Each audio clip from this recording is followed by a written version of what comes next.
Hi everybody, welcome.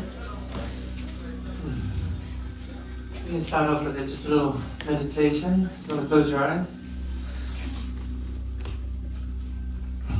Start a nice deep breath in through the nose. Gently release out through your mouth. Please soften your shoulders, soften your neck. Relaxing your jaw a little bit, maybe moving the jaw, make some space.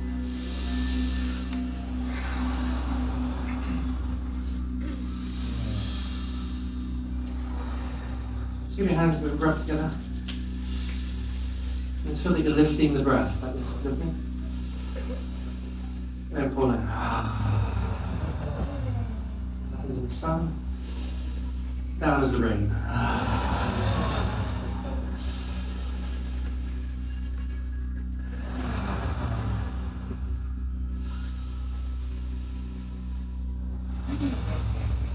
Put the hands in front of you, just start to open up a bit of space, spinning circles in front of you.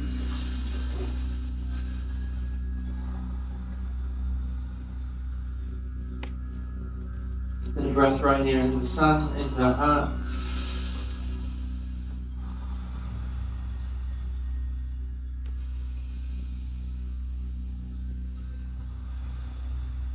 Just relaxing the hands, keep your eyes closed. Breathing softly and sweetly, deeply, fully.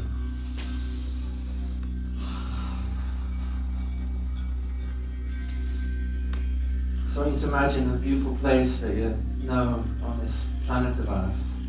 Somewhere you've been to where you can relax and open. Just imagine yourself there right now. Take yourself there in feeling and sensation. Just take a few breaths, connecting with the environment that you're picturing.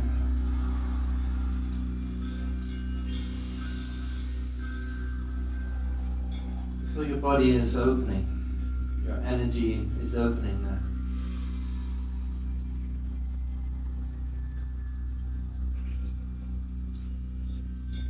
Start to notice the different sensations through your senses. What do you see, what do you hear, smell, taste, touch?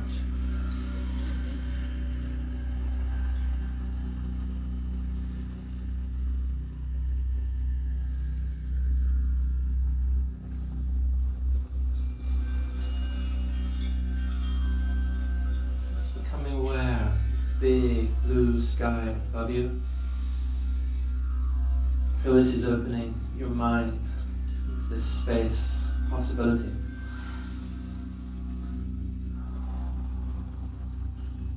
You're spreading your vision wider, wider. Opening, opening, opening.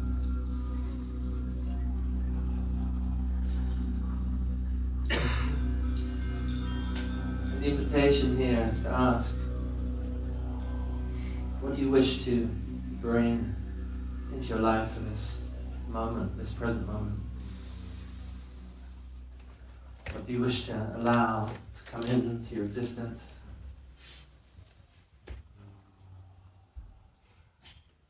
Start to tune into your vision. Not just the feeling in your body as you're seeing something you love.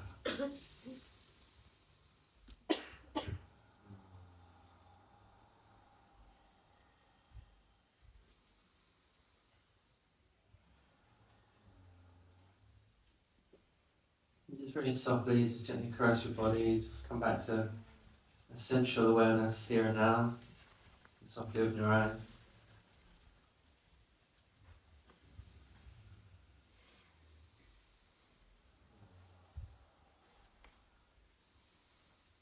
The invitation is during this period of time, just become conscious of your breathing every so often. Just a nice deep breath. Am I still feeling? Am I still present? Still alive? Just keep checking in. So I'd like to share with you some principles of conscious creativity. I'll do some small practices. Hopefully what I say to you is nothing new really, just a reminder. So we can just tune in.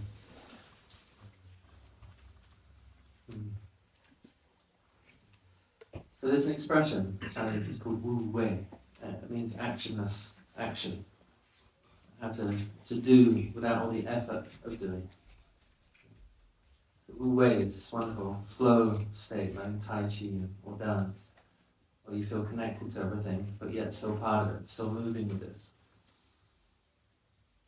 So you have the Wu Wei experience, which is soft, flowing, connected, and then you have the like solar plexus, effort, push, drive, will, goal, force, which is really quite tiring on the nervous system. It produces a lot of kind of toxin in the sympathetic nervous system. Just take a breath into the like Wu Wei approach for a moment with your life. Just lay your hands, just move, so you can just feel it. So you get the distinction in your body. You've got the softness, everything's flowing, it's connected. Then get your hands in a fist and try and push. Whoa. Effort. I will make it happen. My way. Knocking it over. And then softness. Yeah. So the thing is, how do we get that connected to ourselves and the reality that surrounds us, that we can flow with it? What is the obstacle between this and this? Observing myself, others for years, it seems to be the stories we tell ourselves, the patterns that we hang on to, that determine the way we live. Our beliefs give us our behaviors. And a lot of these beliefs are buried in the unconscious, submerged, pushed down, and yet we still act out from them. So you might be brought up with some ideas that you have to work hard to get somewhere, or you have to prove something, or you have to over-effort, as if it's some kind of performance. When you're doing a lot, therefore you must be loved, or you will get there. Yeah? Just a little bit of interaction. Does anyone recognize that? Yes? Okay, right. Okay. So it's kind of push, effort, performance. Yeah? Who are you doing this for? Who is your performance for, and what do you hope to get from that? Even if you could make it happen with force, and you've made all the money or the house or the project or whatever it is you're willing and wishing, what really is the reflection you're going to get from the life? It's like, well done, and then it's over. Do you think? So it's like all that endeavour, all that effort. In a childhood state, we live in this dependencies, codependence with caregivers, parents, mother, father. And there's a necessity to survive. So we adapt ourselves to please and perform from very early years, because love and survival are coupled together. And then we take this into adolescence and adulthood. So we can have a dependent relationship in regards to creativity. So like depending on you to give me recognition to do what I'm doing. See? It's in the dependency phase. In the independent phase, adolescence, we don't really care so much what you think. We just kind of do it anyway, but it's a bit rough. The teenage self is kind of pushing, discovering the adventure. It's not so sensitive to the environment necessarily. But there's this third stage, interdependence, or co-presence, where you can really give your gift in relationship to others, honoring their gift in relationship to you. And you're not pulling on each other. Just show you with the hands. Maybe if you just do is put your hands together. Yeah. Okay. Right. So everything's connected, and this space. Yeah. Now let's imagine having a bit of an off day. One of the fingers falls in. Okay, it's a pretty bad day. A couple of fingers. Okay, I've just collapsed. Right. There's no space. Yeah. And sometimes in relationship, it's a bit like this. We might start the day like this. And the coffee is hot enough. In life, we sometimes collapse the reality. We collapse from interdependence or co-presence back into this regressive state of dependency. So it's like observing yourself with this conscious creativity, not unconscious creativity. Observing yourself, what is motivating the expression. Yeah. Just invite you to forgive yourself. Just take a big breath. Close your eyes. Just forgive yourself, and maybe just shake out the hands and shoulders a little bit for all the times that you've been busy pleasing, hoping, wishing for attention, love, affection, recognition. Just shake it out a bit. Big breath. Just have your body look. Give us some energy to move back this system.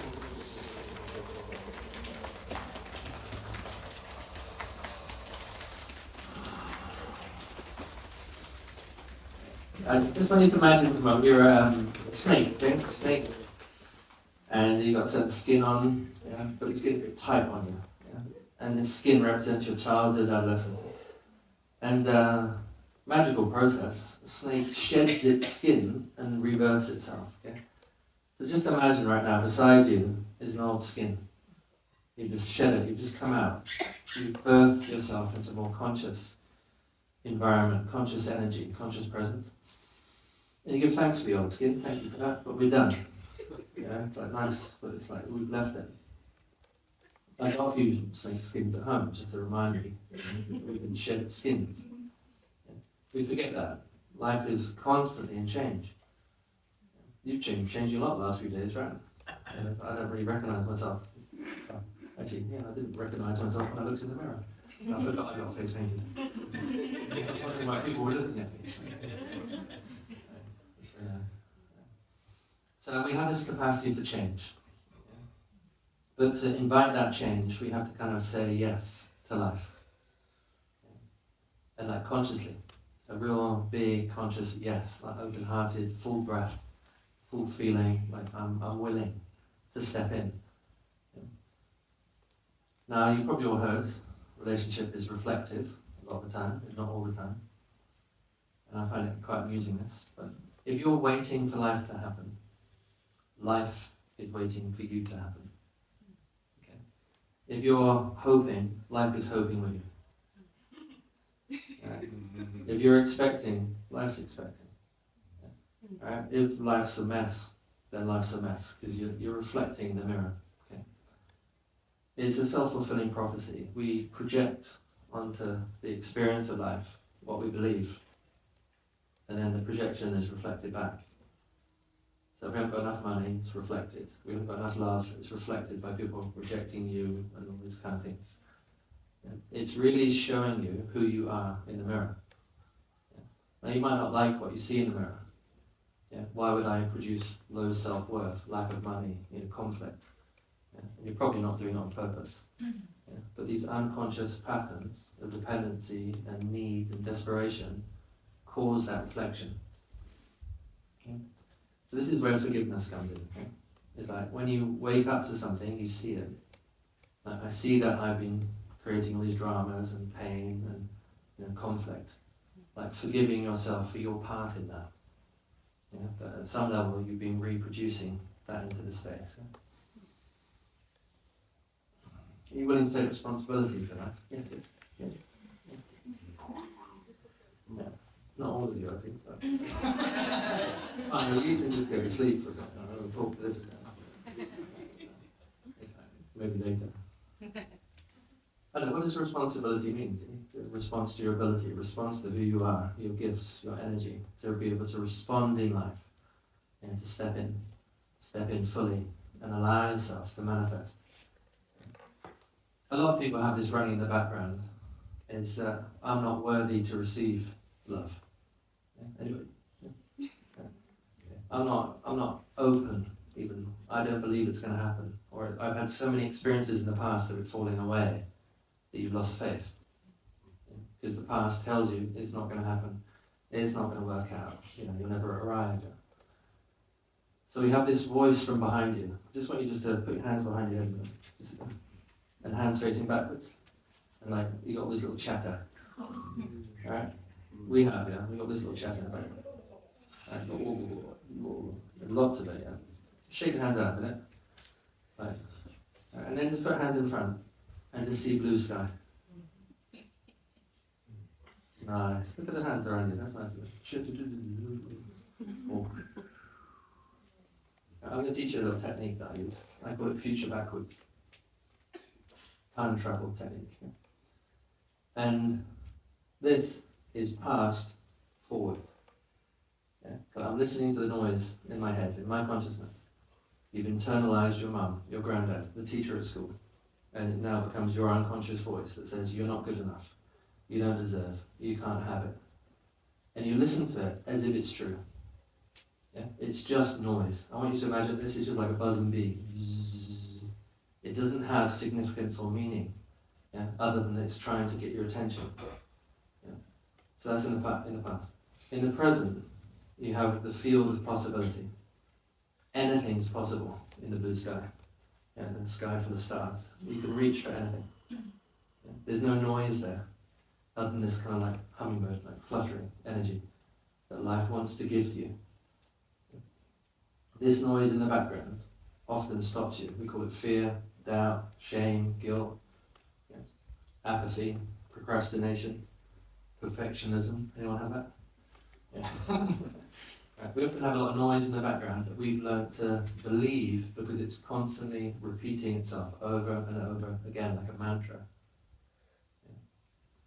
Now, hopefully, you're in a space of wanting to step into a new conversation with yourself, with reality, with creation.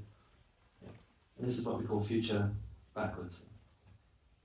So just imagine temporarily, this has just stopped because I'm no longer paying attention to it. My attention is in the foreground. Yeah? And I'm looking into the sky, into the spaciousness. And in the sky, beyond on the night time, I might see a star. And the star might represent a book, a project, a travel adventure, a love. Something you wish for. It's a wish, yeah? Which you don't yet have. You wish for this. And the process is to step into the star, like we did with the imagination. You step into the wish with all of your senses. Yeah. Now, who wants to share a wish? What does anyone wish for? Just say it out loud. Yeah. Joy, a lot of laughter. Fantastic. Okay. Yeah. Someone? Let's have a few. Come on. Let's have a few wishes. Freedom. Freedom. Yeah. Mm-hmm. Self-love. Mm-hmm. Mm-hmm. The house. Great. Two different levels. Yeah. Nice. Deeper connection. Mm. I know you've all got loads of wishes, but okay, we've got a short time. Yeah. Wish away quietly. Yeah. It's important to wish. It's like you give yourself permission. I can create. I can dream. I can wish. Yeah. You've got this noise shut off temporarily. It doesn't exist anymore. So there's no doubt in the room at the moment. Yeah. It's like the tab is closed. All we're looking at is the wish. In the Bible, they say, when the eye is single, the body is full of light. Single. It's a meditation technique. It's a Kriya technique. When the eye is single and focused, the body is flourishing in its connection with light. Yeah. Singular perception. If you want something, want it. Yeah? As it is. Not, I want this, but I can't have it because of. Are you familiar with that? I like some money, because I haven't got any. So you send two messages out to the universe. So you get both. Yeah. Or I want love, but I don't deserve it. Yeah. Cut off the second voice. Just have a little practice right now. Maybe just whisper or just say it quietly. Just like, I want something. Just feel it. If you want to say it out loud, you can. And just say just the thing. Like, I want the house, I want joy. Yeah. Come on, let's all say it once. And again, just say it again. Say it at least 3 times, okay?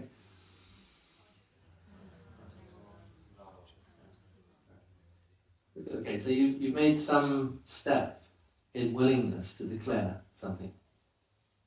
Okay, you've taken a step. You just said what you want.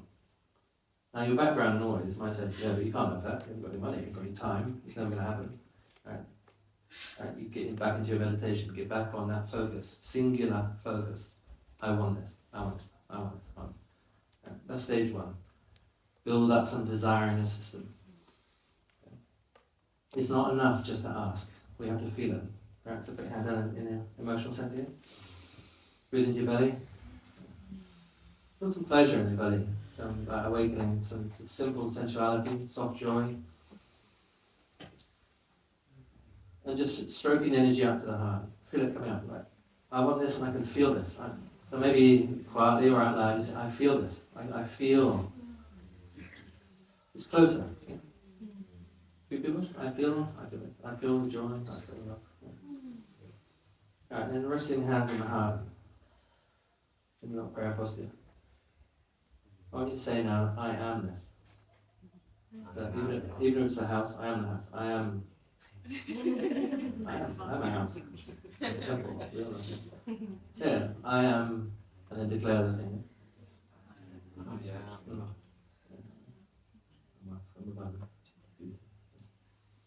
Breathe into it.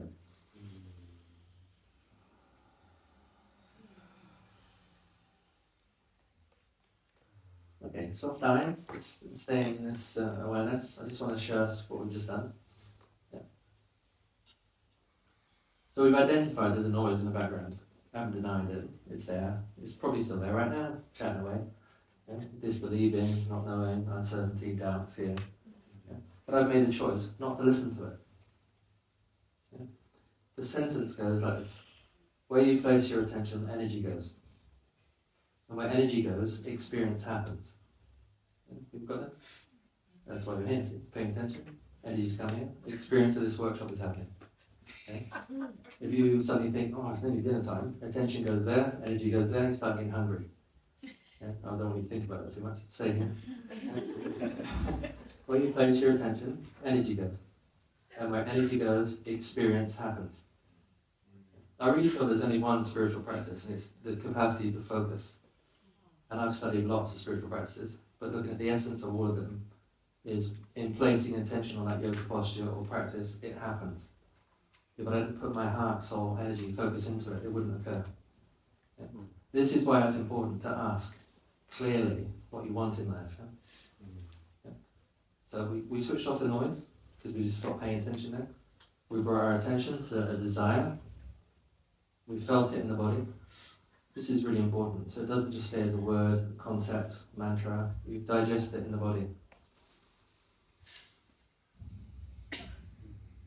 Then we bring the energy up to the heart. And then we close the gap even more, see? Because I want is still over there, see? I'm here and I want something over there. I am closes the gap. Yeah? So he brings it right here. Yeah? And then your body starts to vibrate as it. It is what you're asking for. Yeah? Gandhi said this, be the peace that you want to see in the world. Yeah, be it. Yeah? Don't seek it, be it. If you want love, be love. Yeah? It's like really allow yourself to be in presence. All the masters talk about it. Yeah? Be in presence as if right now, here, in the aliveness of what you're wishing for. Any questions from them? Any clarifications? Want to ask anything or share anything? What about the house or the community in my case? Would you just envision, would you say I have a community? No, I am house. I am community. I am a house. You are a house. Great house. Great. You're a house full of community. And what is it? What is your house and community full of? What energies? Connection. And just start to see it. See some details. What has it got? Nice paintings, colours, gardens. Start to get into it. Climb inside of it. Right. So you see the sauna. How do you feel there? Relaxed, surrendered.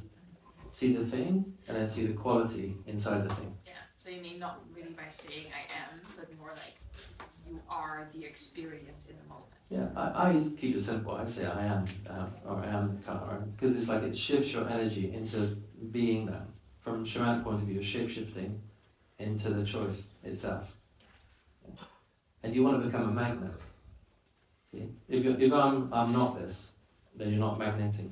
You're not attracting. If you are this, you set the frequency. Yeah. And the more you realize I am this, the more magnetic it becomes. People start to realize it and notice it. It vibrates. And by becoming it, being it, allowing it, opens it. Yeah.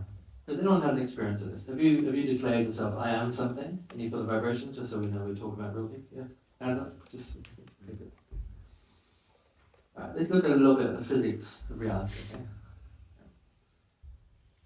We are, before personality, energy, vibration, consciousness, awareness.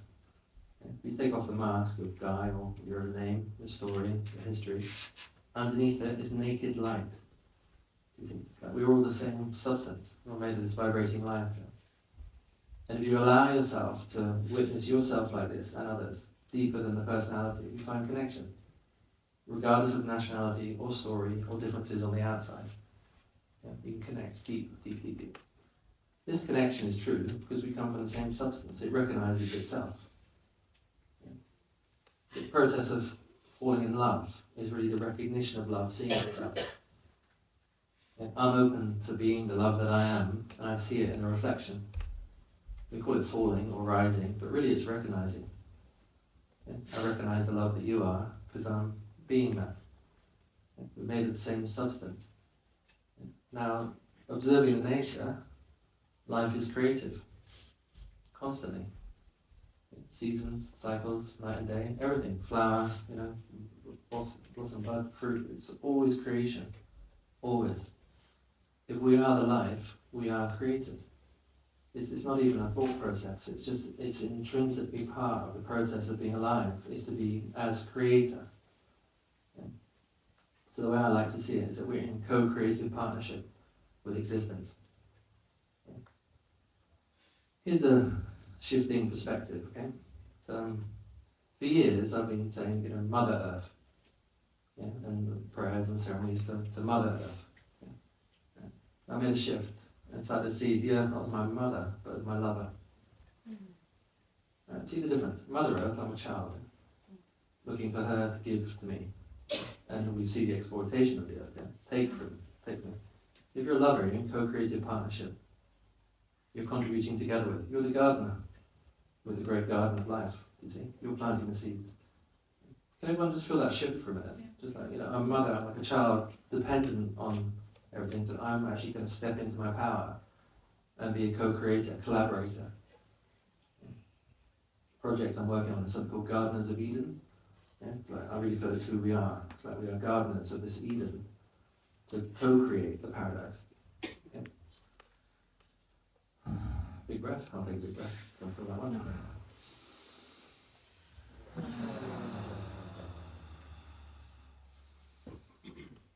Who here has any resistance to creating your life?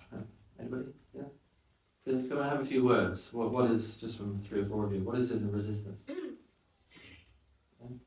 Yeah? I feel pressure. From? It's like I have to perform. Yeah? I feel like I should be in a certain way. Okay. And I don't know what other people want from me. And I feel this pressure to perform. And I just feel like I'm being pushed, but I don't know what to do. Like I'm being dragged also in a way. Who else feels this? Pressure from life's performance? Yes? No? Yeah. Okay, so we've got performance here. You're performing, and that creates a pressure and an expectation. Who are you doing it for? Who are you living for? Yeah, I feel like I've probably until now been living for my ideas of what other want from me, and that's why I don't feel any joy. I don't feel the creativity, because I'm not doing it from me or for myself first. And I think that's why I'm here, because I want to do that shift to do the creativity, make the creativity come from me, because I've noticed it cannot be pushed, it cannot be forced, but it comes when you focus within. Fantastic. So who here knows Gabor Mate? Hopefully many people. If not, look him up, please. Just to give a reflection. So one of his teachings, reminders, is about attachment and authenticity.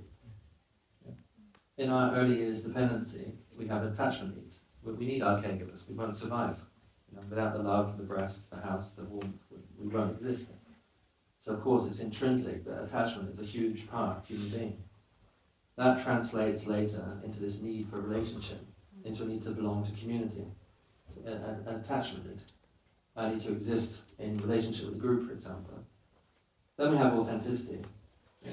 You might be in this circle right now, and this feels nice, we're together, we're here for a week, we're creating a community. But you might feel yourself different, but you might find yourself even adapting a little bit. You're not singing as loud, you're not dancing as wild, you're not painting on the walls, or whatever you'd like to do, because we're adapting to accommodate attachment. The attachment becomes more important than your authenticity. Okay? Now, as you get older, wiser, deeper, you realize that your authenticity is what your life is about. It's about individuating. It's actually about realizing self-realization, who you are. Yeah? What have I come to live in this life? Yeah? And this need comes up stronger than the attachment. So you might end up having some kind of conflict with a family situation as you break free, or you might lose your friendship circles. A lot of people have that experience. As you step into a new vibration, new focus, things fall away. And it's not always comfortable, because there's a familiarity in attachment. Does everyone recognize this? Yes. Right. So this is often one of the reasons why we don't take responsibility. Because we don't want to lose the family group or people's approval or people's recognition, because they know us as a person from school or a teenager or when we were 20. You see? So we actually don't want to make a shift because we're afraid that we'll lose our friendship group. Yeah. But how long are you willing to adapt for? When is the day that you declare yourself? I want you to realize from all perspectives, you keeping yourself small is keeping all your friends small. You think? Because you're all playing this kind of personality game. Let's all stay here, taking the drugs, doing the same thing, listen to the same music that you really don't like anymore. Let's just carry on doing that because it's familiar. Yeah? And somebody starts waving the flag, you know what, I'm going to go to No Man Festival, want to come? No, that'd be silly. Well, they come with you. Yeah? Something happens and you both make a shift together. And you upgrade the friendship circle. You start to see more of each other. At a certain point, for me, it feels like it's like a spiritual instinct. Like you want to be yourself. You do know that. You've always known that. Yeah? And then you accommodate the world to fit in, to small yourself. Yeah? But underneath is, yeah. I'm just curious because I've been working a lot with these things, and I'm really coming to a place within myself where I'm really expressing myself from an authentic place. Mm-hmm. But at the same time, I still witness my beliefs, some of my belief systems, being in the background. Like for instance with wealth, like I have a pattern there, it's deep, and I seem to like not be able to like yet grasp it or like release it or somehow. I don't know. Like I think what I'm trying to ask or say is like how, because I feel like what you're speaking into, I really feel I am there, but at the same time, I also see patterns of me still being here in, I don't know, does it make sense? Yeah, Yeah. The noise is always there. It's, I don't know if this is good or bad news, it's always going to be there. It's up to you whether you listen to it, whether you believe in it. Yeah. Just because it's been saying the same thing for the last 20 years, you're not good enough, nobody likes me, I haven't got any money, doesn't mean it's true. It's just been repeating on repeat of something that was never true. Yeah. So repetition does not equal reality. Yeah. This is why I want to learn to practice to see the blue sky from the heart. Yeah. Which intrinsically, you actually know who you are. You know what you want to do. It's just whether you're willing and courageous and brave enough to step into it. Yeah.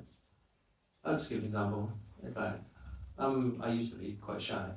Well, that was the story I told myself. Yeah. And I didn't really like speaking in front of people. And yet here I am, workshop leader, teaching, doing this full time. Yeah. And it kind of triggers places inside of me. The insecurities, what do you think of me? Do you like me? Of course I still have all the needs. I'm a human being. Yeah. But what's more important is the vision. The vision of what I'm offering is bigger than the insecurity from the personality. Yeah. My sense of purpose has outgrown my story. Yeah. And I see it has impact with people. And that's more interesting for me than me saying, I'm not worthy, I'm not good enough, do you like me, do you love me? Yeah. If one person comes up and says, that helped me shift something, then it's like my worth and value is multiplied in the space because there's impact happening from me being true. So it's really a question of giving more momentum to your vision and less attention to the noise. I really invite you to see it as just meaningless noise. I know that. Right. And stop paying attention to it. Yeah, that's the... Right. Because like we said earlier, what you pay attention to, energy goes, it grows. Yeah. See, I sense that you're listening to me. Yeah? You're not listening to your noise so much. Yeah? But if you just turn your attention backwards, it's still there, isn't it? What noises do you have in the background? Just curious. What do you tell yourself?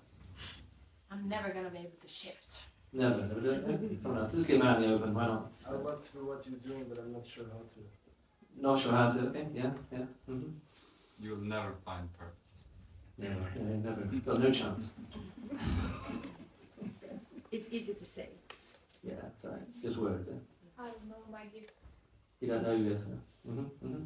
I think it was too much work. Yeah, one effort. Nobody wants my gifts. No problem. Why would they?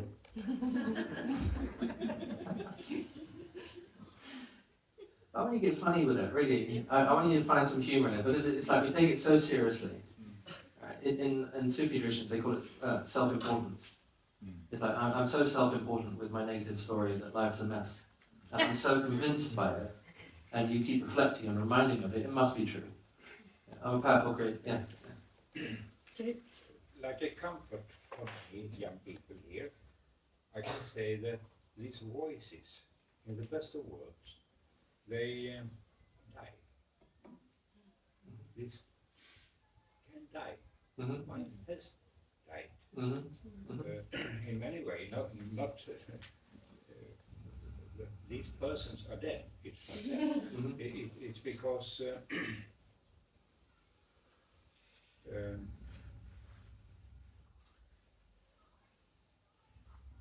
I have done what you say.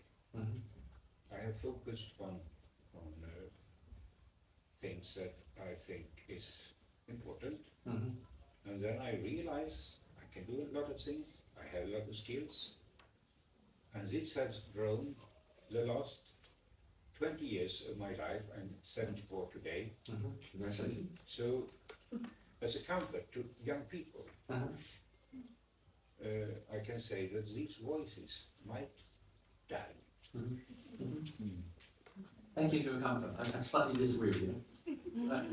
I don't feel they die. I feel we shift our focus. Yeah, of course. Because your grandmother Yes. might trigger your old voice at any moment. Or your parents or your No, friends. no. Because for me, it's not such a problem that they exist.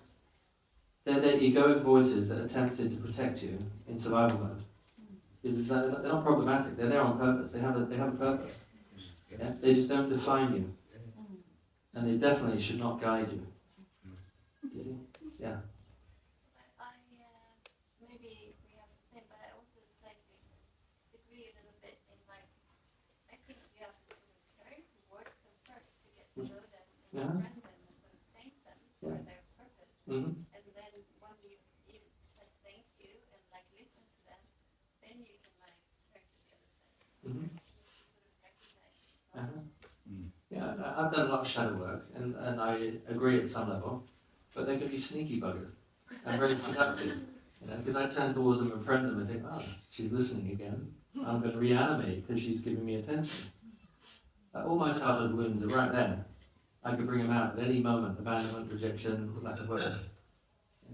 So there's compassionate listening, but you've got to be like a ninja with your awareness. The difference between compassionate listening and reactivation.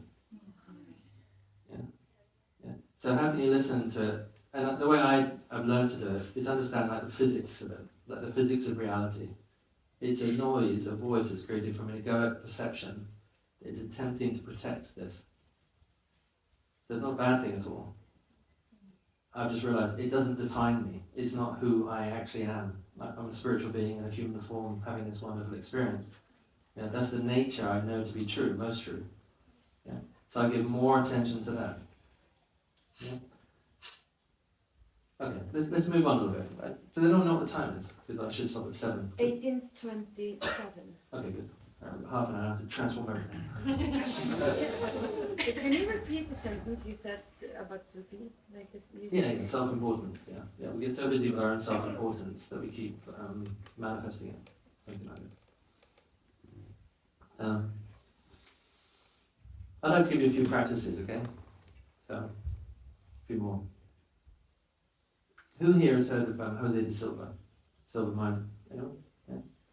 Do not research, yeah. Say that again. Jose de Silva, yeah. If you leave me your email, I'll send you links, websites, connections to things that I've known, studied, and I'm also, or I think I'm recording this. Yeah, I'll send you a recording of this as well. Jose de Silva, Mexican man, wanted his children to be successful at school. Yeah. And he was doing a lot of meditation at the time, and he recognized that shifting from a beta wave rhythm, which is a stress response, into an alpha wave rhythm, brought out the natural genius in himself and his kids. Yeah? So he saw the correlation. Instead of studying hard with effort and stress and tension in a beta wave, like I must get this done, and you probably recognize that when you're pushing in a project, you're often not feeling very good in your body because you're overdoing, overwilling. That's why I said at the very beginning, the Wu Wei and the effort. Yeah, flow, effort. Alpha state, brainwave, you relax. Your system is open. You're more available to see the wisdom and insight in things. Yeah? And he got his kids to study in an alpha wave state. Yeah? And they became very successful, A grades and all that stuff. It worked. Yeah? He developed an amazing process from this. So I just want to share one of these techniques which I use quite often.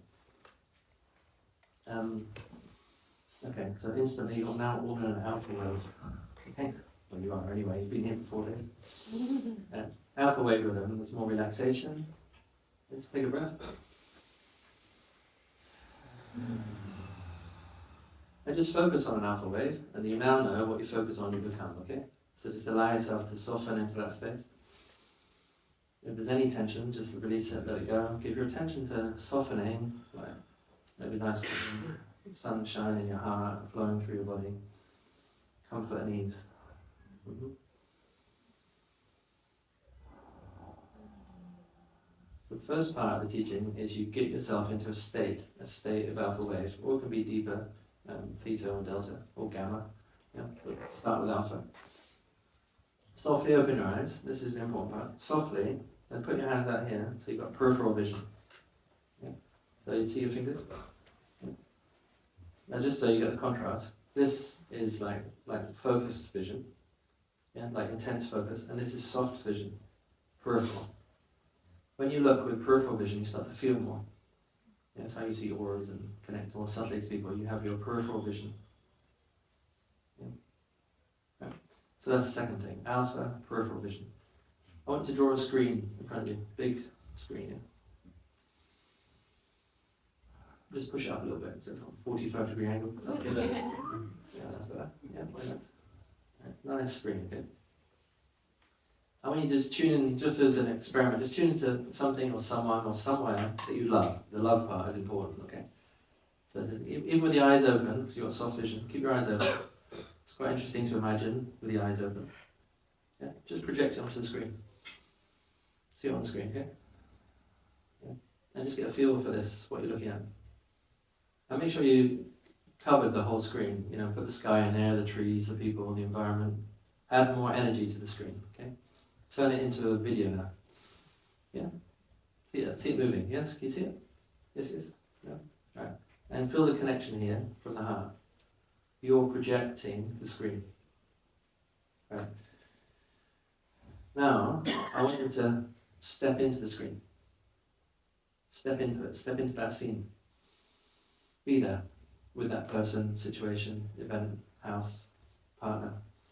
Step into it from that perspective. Start to feel what it's like to be in the living enactment of this vision. So you're in it. And breathe into your heart with a sense of certainty that this is, I am. Yeah, I am this. I'm with this. I'm in this. Yeah. Okay. Right, now we can just gently step out of the screen, step back to here, but we still take the feeling with us. So your body is still full of the feeling. Okay? In the mornings, this is just a way you can work with this. Yeah? It's called consciously setting up the day. Right? So you're lying in your bed, or before you jump out and do all the things that you do without thinking about it, stop and take a conscious moment where you create a screen and project onto that screen some of the events of the day that you're about to live into.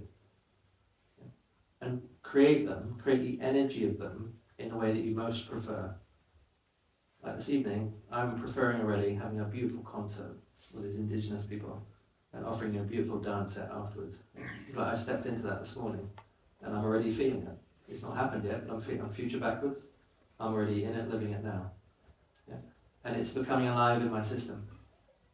Yeah? So as you set up your day like this, you don't walk into a whole load of random events. You're generating a feeling into them. Yeah? You're energizing them. Yeah? Your imagination is setting a pathway for you. Now, you've probably done this in a different variety of forms, but Jose de Silva was one of the people who really described this very simple technique. You say the alpha wave. Yeah. Is there a certain music that can help? Because what I'm asking, I'm a teacher in high school in math. Great. And Hypnotize the children with Mozart. yeah, but they're quite old, so I know they're 16. Classical music, classical. 18. Yeah. I know it's easier when they're younger, Mm-hmm. but I've been trying to meditate a little bit with them and start. But is there certain kind of music, maybe a certain frequency that I can play during the lessons to make them learn better?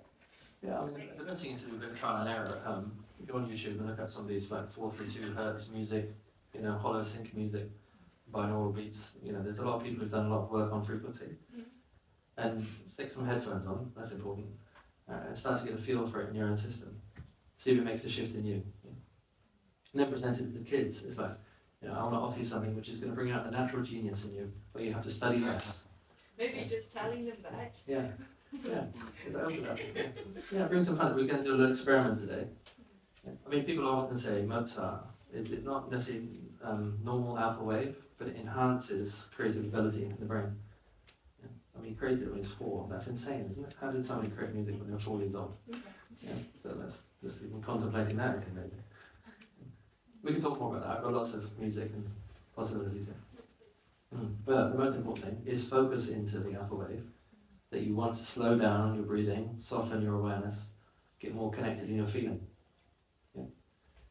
Just as an extra tip, if you're an alpha, you can't be in conflict. It's a useful relationship tip. Stop trying to fix it in beta wave. Let's talk about this love. Right? If you talk about it in kind of reactive tennis, my opinion, your opinion, what's kind of positioning that you get into. Soften, get back to back, breathe for a bit, rest, and then look in the eyes, feel each other. And you'll probably find that it's dissolved conflict because you're back in connection instead of projecting conflict. Alpha wave is amazing. There is a huge value in this very simple meditation to reconnect to yourself. But what Jose de Silva identified was a lot of people meditate, go into peace, but they don't use the active side of it. A lot of people are meditators. You follow your mantra, follow the teaching, you become the light. But you're missing an opportunity to manifest the reality that you love, which is the other side of that, from that state. So there's active meditation. And all you need to do is project a picture and step into it, feel it. Let me introduce you to another teacher. Who knows Neville Goddard? Anybody? That can't just be me. Okay, I have a treat for you. Neville Goddard, back in the 1920s, 30s, was one of the first teachers who, this as if, when you be as it. And one of his teachings is live in the end. This is what I've been sharing with you all the way through this. Live in the end result, feeling, essence of what you desire. Live as your wish fulfilled. So you're living in that vibrancy of it already being the case. Not in the future, not next summer, not next 10 years. I'm living inside the wish fulfilled right now. Then you become a magnet. And you still have a project 10 years down the line, but every step towards that, you're living as it. You're living in the vision. It requires shifting this belief that goals are where you get happy. You see, that's a Western view. It's like, over there, one day, someday, I'll be happy. When I have this, or have them, or have achieved this. And it's in the background, it's one of these little noises. And it's not based in any truth at all. Usually other than it keeps you part of a machine, just producing dissatisfied, stressful, unsignificant ways of being. The skill of life is to be alive as you're living it. Not having it, being it. So like right now, this is it. This is it, friends. Here I am, in your aliveness, as it's happening, as it's unfolding. And then from that state, you start to just create because you can. It's not driven from a desperate need, it's driven from your natural potential and giftedness. That is, you can bring your music forward, your art, your energy, your counseling, your listening, your dance, your parenting, whatever it is you want to bring forward, is you're bringing it out into the world from that state of presence. few more things that Neville Goddard says, okay? He says imagination is God. And this was quite a big shift when I heard this. Just take that in for a minute. Often, what is this spirit force? Yeah. And he identifies it as its imagination. Right? I want to say about this to you, just to wake up your attention, that imagination is not just a function. It's not just a thing we learn or study or children have, or artists have. It's the very essence of creation. Everything here was dreamed before it's here. Go and ask the organisers of Nomad, they've been dreaming this for the last year. You see? And now it's arrived, the physicality of it. Everything you've done has been a dream first. Everything. How you appear right now, what you're thinking, what you're feeling. Yeah, but we forget this. We relegate dreaming into like second league, and intellect gets prioritized. That when I understand the world, then I'll have a good life. Understanding is pretty low down the list, actually. Yeah, the dreamer, to really activate that. Who here who celebrates their imagination? Yes? You see? Alright. Who thinks it's a bit silly and childish? Yeah, well, the world certainly does, yeah? Right. Art is not celebrated. Not in some cultures, yes. In some countries, yes, but not generally. It's seen as some extra activity, hobby. Yeah, it's not the significant thing of serious politics or philosophy or psychology. Imagination is something, John Lennon, just a dreamer. And he's right, He's just a dreamer manifesting new reality. Yeah, that's why people like that song, because it activates the dreamer inside of us. I want you to take this a bit seriously and to start doing some experiments with this, okay? So you're not just listening to words. Here's an experiment for tonight, okay? So this. Who's coming to the concert tonight? Yes? Yeah? Okay, great. Alright, just want you to picture on the screen, concert, the band's on stage. You don't know exactly what they look like or what they're going to play, but I want you to get into the feel of what it's like in the big barn, in the energy, together with the musicians who've just come all the way from the jungle for you to share their wisdom and teaching. Just feel it, yeah? So there's a dynamic expectation or expectancy in your system. You've activated a field of energy connected to that music. Yeah? Now start to see your feet. See your feet on the dance floor moving. Yeah? See yourself there. Feel it like it's happening right now. Yeah? And see everyone else looking. See everyone else happy, connected, surprised, deepening, remembering their tribal nature. You see? You've now added to that concept. Yeah? The observer affects the observed. You've now added to their performance because you've participated with it by your attention. Yeah. A lot of people here have got children. You pay attention to your children. They literally grow in front of you. Yeah. You give your children attention. Get down to their level. Listen to them. Just be with them. And they, did this, I did this. A lot of people kind of look down and it's like, how was your day? Right? Instead of like, how was your day? Like really get into the feel with it with your lover, children, partner, friends, colleagues at work. Let's get down low. Yeah, whisper, listen, feel. Okay, so a little experiment. Just project on this screen how you're going to feel tonight. Yeah? Right, and you start to interact with that reality. You're now in the future, in present, time, future backwards. It's such a powerful technique. I've got 1,000 projects I've been working with. I do it all like this. Yeah? But I just want to guide you a little bit in this. So everyone here got a project you can, got a project you're working on, you wish for? Okay. So let's take Neville Goddard's teaching. Live in the wish fulfilled. Right now, take a breath as if it's already done. Yeah, breathe in. It's complete. The book's finished, the house, the partner, 10 children, whatever you're up to. Yeah, fine. Okay. And feel the gratitude. Start to feel some gratefulness. Open the heart. Just step into it. Like you appreciate it. Okay? Now, right, I'm going to do this, but I've stepped into my future, which symbolically is here, okay? And my present self is over there. So just for a moment, step out of yourself into your future. Give it a little bit of space. Okay. It's quite a big project, this one. Right, so you step in it, fulfilled. Yeah. Right, so I'm here in it, alive. I'm creating this course at the moment. And I've created it. Sorry, I'm not creating, I've done it. Here I am in the course. I'm standing in it, looking back at myself over there. what was happening the day before I finished it. Yeah, so take one step back, the day before your project was fulfilled. Yeah. Yeah, can you see that? Who says that? What were you up to? And then look at it. What did I need to do to get here? Oh, I need to take care of this, make this cool, book this venue, send it to the publisher, whatever it is you needed to do. Right, another step back. Just pay attention. What did I need to do the week before? I was gathering all these things, sharing it with people, made a flyer. Whatever your project is, there was some activity happening. Close your eyes, really feel into it. Imagine it a week back before it manifested fully. Yeah. Okay, take another step back. You come back like a month before. Yeah, it's kind of in drawing board phase. You're designing it. Probably exploring lots of different possibilities, different options. Sharing with different people, getting some reflection, feedback, refinement. Yeah. So you come back, almost back to today. Yeah. What were they doing here? I was feeling into the qualities of it. Imagining a future where I had the money, the house, the relationship, the work, the purpose. Yeah. What were they doing here? Oh, I'm in this workshop, receiving this teaching. Right. And you sit down here. Yeah. Now I look back this way, and at this point I get my notebook out. And I write down my action plan. Do you see? My future has just told me all the steps that it needs to manifest as that.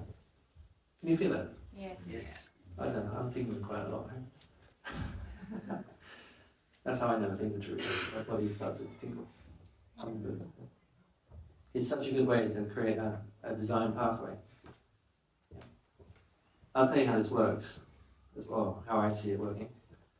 People familiar with constellation work? Yeah? If not, please get familiar. I'll send that in the link as well. Simply by stepping in the position of a grandfather, you start speaking as the grandfather without any psychic training, mediumship ability, or anything. Because you're stepping into the quantum field position where the grandfather exists. Yeah, you're stepping into that, they call it the Akashic Library. You're stepping into the wisdom field where that has a communication. It's amazing. A lot of people go through years of mediumship training. It's still not very good. People go to constellation work and become expert channelers in 3 seconds. If you've ever done it, it's absolutely mind-blowing that people speak as your mother, as your friend, as your ancient grandfather. Because you've stepped into the position where the wisdom and intelligence is. You've stepped into your future position, which knows how it got there. The future of you knows how it got there. And now you want to set up a communication link. Yeah? You will now want to listen to this spiritual guide of your future self. Yeah? Your future visionary self, who knows. And I suggest walking back slowly. You can do this even with more detail. What they're doing 3 minutes before. You can make a very detailed vision plan, and it will give you the plan at every single step of the way. Because you're speaking from the vision, not from here, where there's scarcity and lack and uncertainty. You're speaking from the wish fulfilled. Yeah. It's a good technique. Yeah. You like that one? Yeah. Okay, good. The other beautiful thing is start sharing with other people, as we have done here all week. Yeah? Sharing, because what happens in the sharing is you create a bigger field of awareness. Yeah? Some people have got all their visions locked up in the astral realm. Yeah? They haven't grounded it through speaking. Yeah? When you share it, you start to take responsibility. I'm really doing this. I'm telling you, I'm getting married, or I'm making this company, or I'm moving house. I've now given it some grounding in a world of appearance. Yeah. The sharing is important. Any questions, reflections, refinements? Just anybody want to say anything? Resonates so well. A lot of relief, flow. And like I know how to ask myself now, how to get around and get forward, just by asking the version of me who has already done it. I feel empowered. Great. Try saying I am empowered. I am. Like, I am. You are. You are the power. Is it? I feel the opposite. I feel it's limiting me. Because if it's my imagination, just making all these pictures Who? That are making these manifestation pictures, then Mm-hmm. it can only be this small. Mhm. Because who am I Huh? to have? I want to believe that something Yeah. can happen in my life that I could never make up. Mm-hmm. Mm-hmm. Mm-hmm. Okay, so let me listen carefully. So one response is, who are you not to? That's the first thing. Not who am I can't. Who are you not to dream a future that you desire?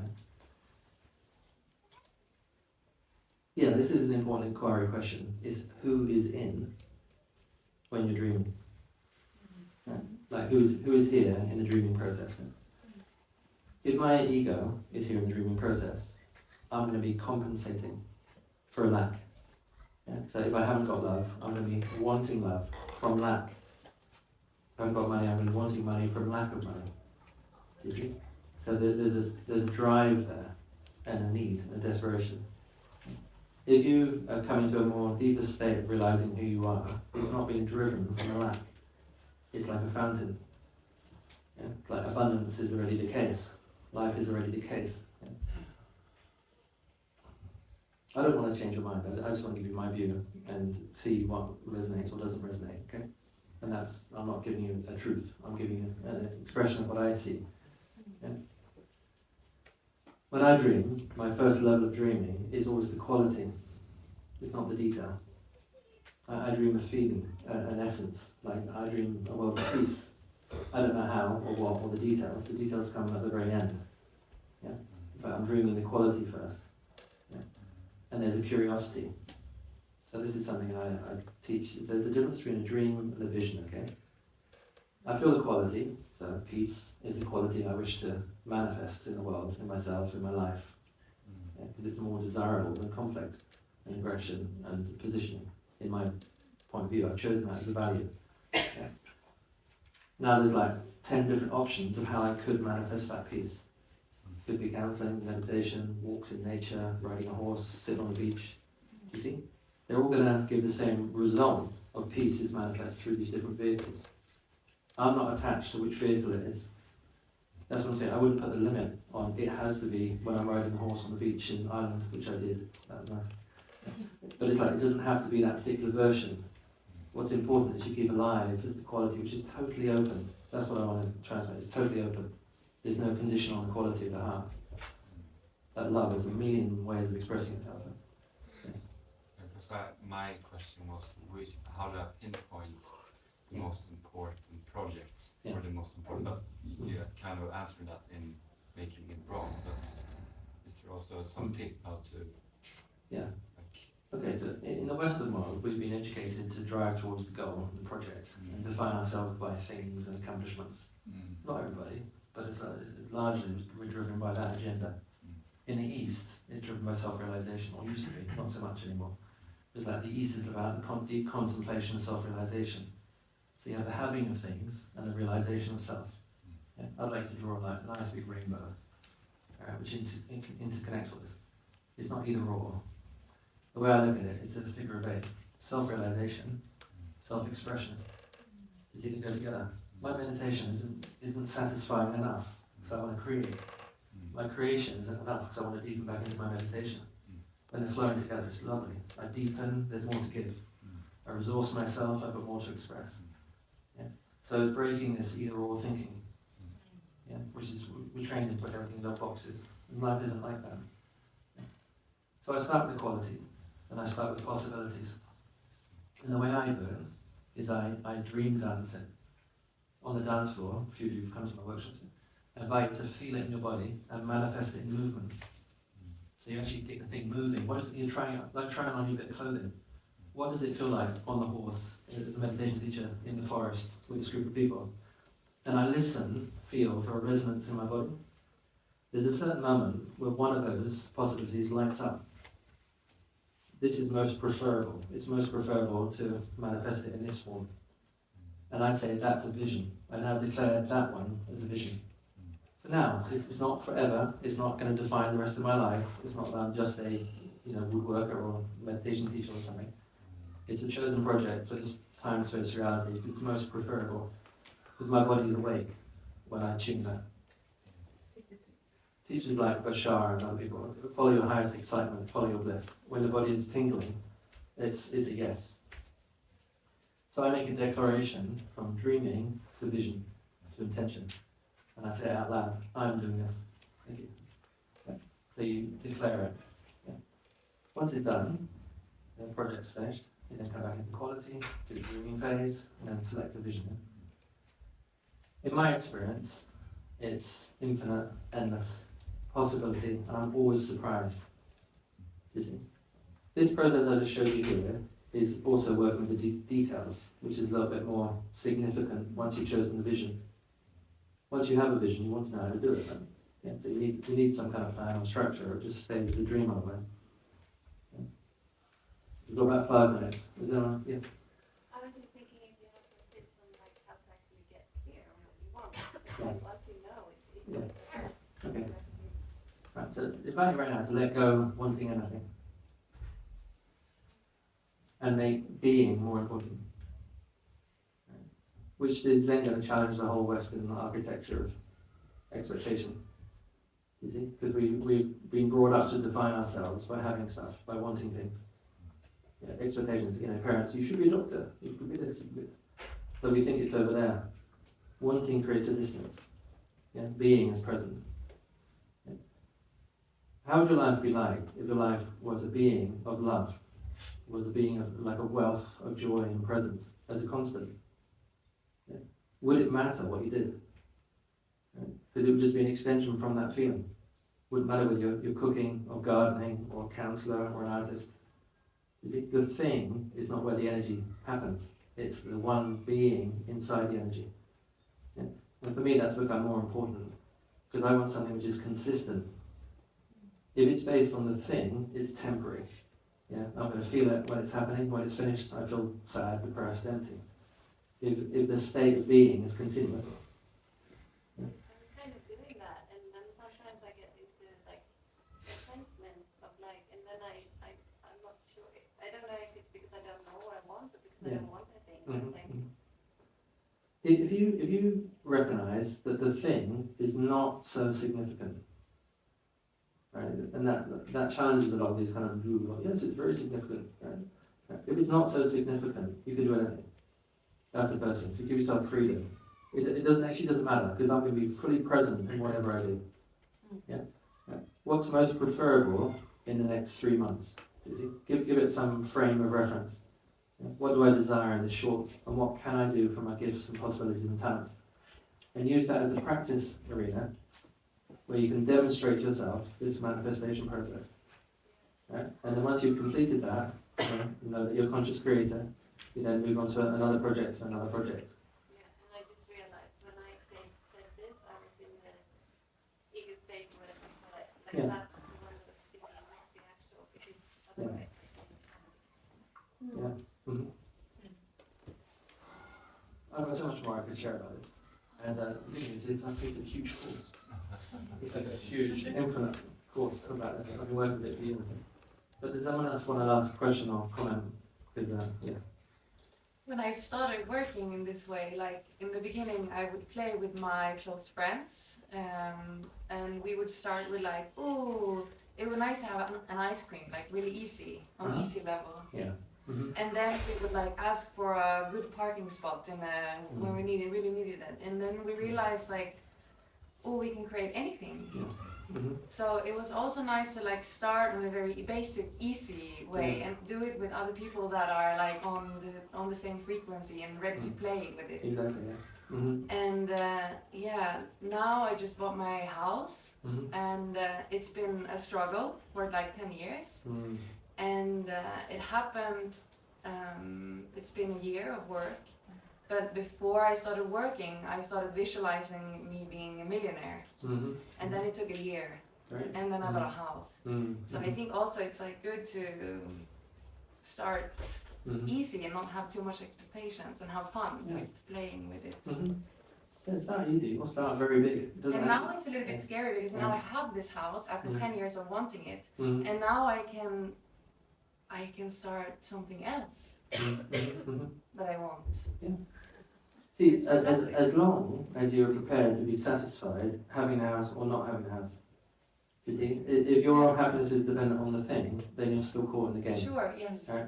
So it's like, But I see the possibilities. yeah, I mean, celebrate the thing. It doesn't mean don't celebrate the birthday or the house or, I'm not talking about detachment. Just stay in presence while you're doing the celebration. Yeah. It's really an acknowledgement, wow, I have manifested again. Because I'm a co-creator with life's experience. And if you really want to accelerate this process, don't do it just for yourself. A lot of people are in this kind of idea, I want to just create my abundance, secret gives you, I'm God, I'm going to create whatever I want for me, yeah? Instead of like tribal co-creation.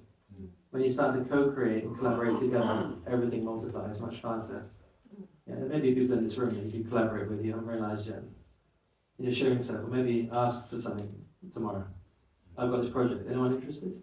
Anyone got any guidance or support or resources? So you actually start the connection. All my projects are with my friends, people I love, and we share vision and we join energy and things manifest. Yeah. This is lovely. Thank you for listening. Yeah, I had no idea what I was going to talk about today, but I dreamt a good feeling. Yeah. And so I feel good here with you. Yeah. Thank you. Thank you.